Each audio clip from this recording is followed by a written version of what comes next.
अस्सलाम वालेकुम वरहमतुल्लाहि वबरकातुहू। कैसे हैं बच्चे? उम्मीद करती हूँ आप सभी अच्छे होंगे। उर्दू ज़ुबान की तीसरी किताब में अब तक मैं सबक नंबर ज़राअत के नंबर 1, नंबर 2, नंबर 3 पढ़ा चुकी हूँ। नंबर 4 पढ़ाऊँगी, नंबर 4, नंबर 5 और नंबर 6 पढ़ाऊँगी इस वीडियो में। चलिए शुरू करते हैं, ध्यान दीजिए। बिस्मिल्लाहिर्रहमानिर्रहीम। सबक है बैल। बताओ यह क्या जानवर है? यह तो बैल है। देखो क्या खूबसूरत और मेहनती जानवर है। मेहनती जानवर जैसे बैल, गाय, भैंसे और भैंसी मवेशी कहलाते हैं। मवेशी ज़राअत के क्या क्या काम करते हैं? हल चलाते हैं, जिससे हमारे खेतों की जमी हुई मिट्टी टूटी और उखेड़ती है। सरावन चलाते हैं, जिससे बोए हुए खेतों की मिट्टी टूटकर बारीक होती और दबती है। खेत चौरस हो जाता है। मवेशी कुएं से पानी खींचते हैं, जिससे हमारे बोए हुए खेतों के पौधों की सिंचाई होती है और वह अपनी खाद पानी ही के साथ जमीन से चूसते हैं।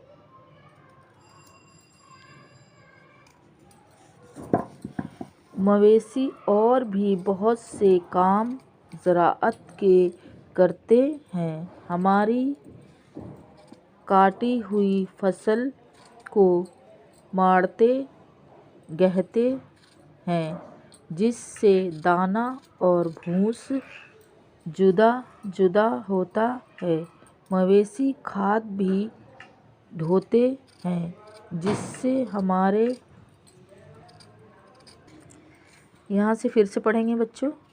मवेशी खाद भी ढोते हैं, जिससे हमारे खेत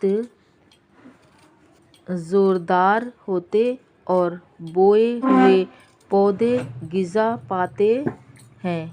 हमारी गाड़ियाँ और बहलियाँ भी खींचते हैं। जो मवेशी न हों तो हमारे बहुत से काम मुअत्तल रहें।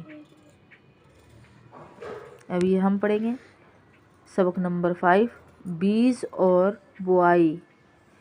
तुम बता सकते हो बीज क्या चीज़ है? बीज दाने हैं जो फलों के अंदर होते हैं। उनके बोने से नया पौधा उगता है। अच्छा, बुआई किसे कहते हैं? बीज को नरम व बारीक मिट्टी में दबा देना बुआई कहलाता है। बीज बोने के क्या क्या तरीके हैं?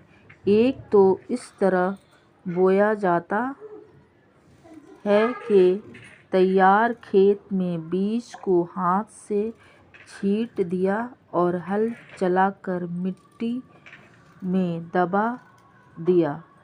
इसको छेटुआ बुआई कहते हैं। मगर ज़्यादातर इस तरह बोते हैं कि तैयार खेत में एक आदमी तो हल चलाता है, दूसरा आदमी हल के पीछे काउंटर में बीज डालता जाता है। इसको काउंटरवा बुआई या हल के पीछे बुआई कहते हैं। सबसे बेहतर तरीका یہ ہے کہ سیدھی قطاروں میں بیج بویا جائے۔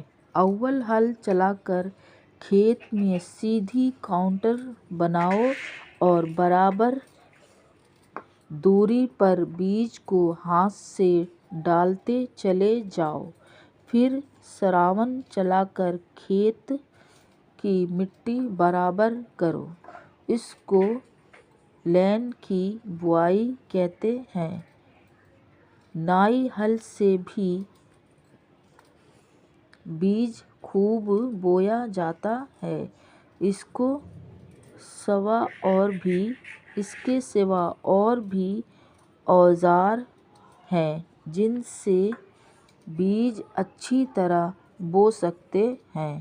بونے والے کو بھی آرام ملتا ہے اور بیج بھی خراب نہیں ہوتا۔ یاد رکھو، اچھے بیج کا پودا بھی اچھا ہی ہوتا ہے۔ اس لیے کھیت میں اچھا بیج چن چھانٹ کر بونا چاہیے، اور بونا بھی اس انداز سے کہ بیج برابر پڑے۔ ایسا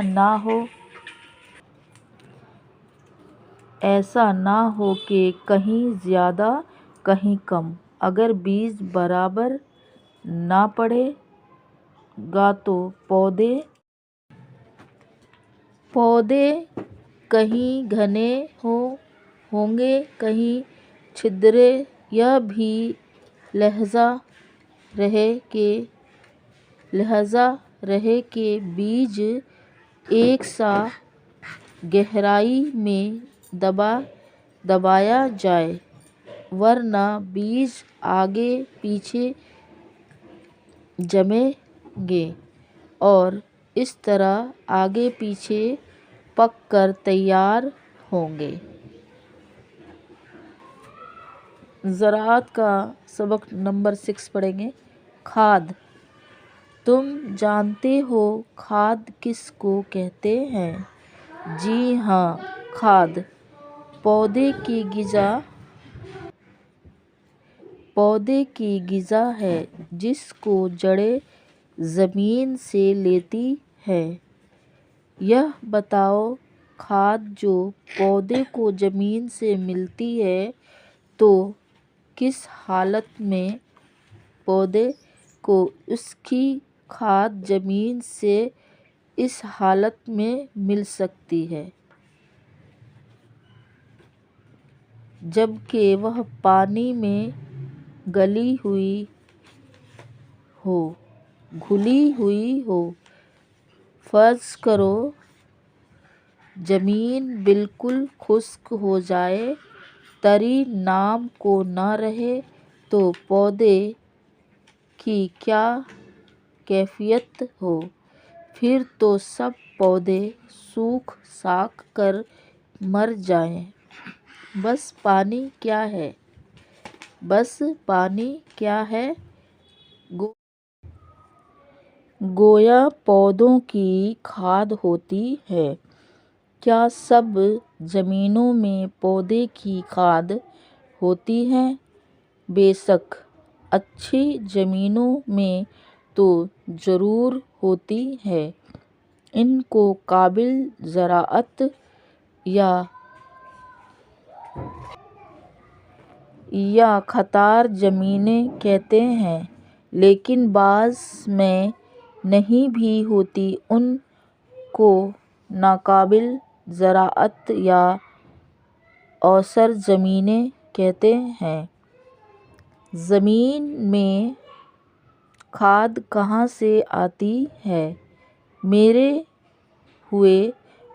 ہوئے پودوں سے، ان کے حصوں سے، جیسے پتیاں ہیں، جانوروں کے گوبر اور مینگنی سے۔ مرے ہوئے جانوروں کے سڑنے گلنے سے کھاد زمین میں جمع ہوتی رہتی ہے۔ زمین میں گڑھے کھود खोदते हैं, फिर नबाती और हैवानी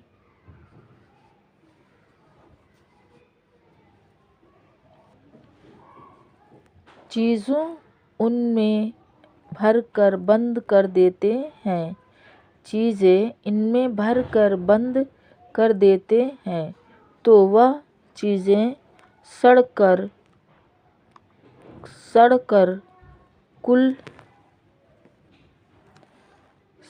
गल कर आखिरकार खाद बन जाती है।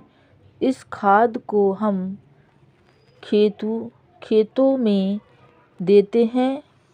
खेतों में खाद को बराबर बराबर फैलाते, फिर हल से जोत कर मिट्टी में मिला देते हैं। ये किताब यहीं तक पूरी हो गई। अब इसके बाद से उर्दू ज़ुबान की चौथी किताब स्टार्ट करेंगे। जब तक अपने सबक ध्यान से पढ़िए और ध्यान से याद कीजिए। अल्लाह हाफ़िज़।